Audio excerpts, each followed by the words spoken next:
মাধ্যমিক প্রবন্ধ সাজেশন 2025। মাধ্যমিক প্রবন্ধ, দেখো এই প্রবন্ধ, এখানে দুটি প্রবন্ধ রয়েছে। যে কোনো দেখো কোনো একটি প্রবন্ধের প্রশ্ন ভালো করে পড়লেই কিন্তু 100% কমন তোমরা পেয়ে যাবে।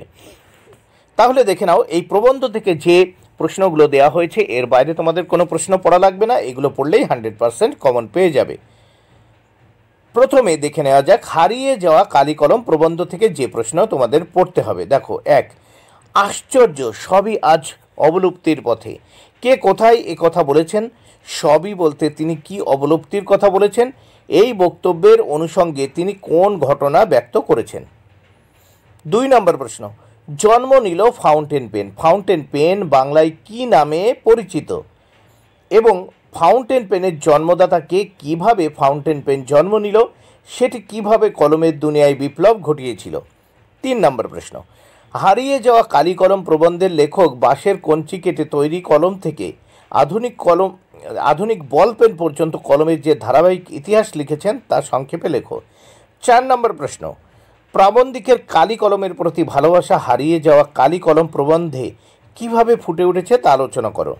5 নম্বর প্রশ্ন, আমরা কালিও তৈরি করতাম নিজেরাই। কারা কালি তৈরি করতেন? তারা কিভাবে কালি তৈরি করতেন?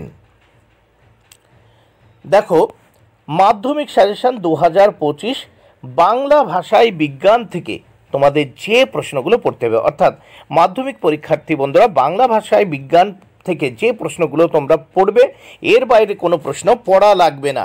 তাহলে দেখে নাও মাধ্যমিক সাজেশন 2025 প্রবন্ধ বাংলা ভাষায় বিজ্ঞান থেকে যে প্রশ্ন তোমাদের পড়ে নিতে হবে। 1, বাংলা ভাষায় বিজ্ঞান শীর্ষক প্রবন্ধটিতে পরিভাষা রচনা প্রসঙ্গে লেখক যে বক্তব্য প্রকাশ করেছেন তা আলোচনা করো।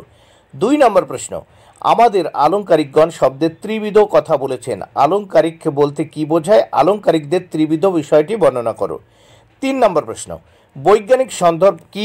বাংলা ভাষায় বৈজ্ঞানিক সন্দর্ভ লেখার জন্য কেমন রচনা পদ্ধতি প্রয়োজন বলে লেখক মনে করেন? 4 নম্বর প্রশ্ন, পাশ্চাত্য দেশের তুলনায় এদেশের জনসাধারণের বৈজ্ঞানিক জ্ঞান নগণ্য এমন বলার কারণ কি? 5 নম্বর প্রশ্ন, অল্প বিদ্যা ভয়ঙ্করী প্রবাদটি প্রবন্ধ অনুসারে কিভাবে প্রমাণিত হয়? এর সপক্ষে যুক্তি দাও।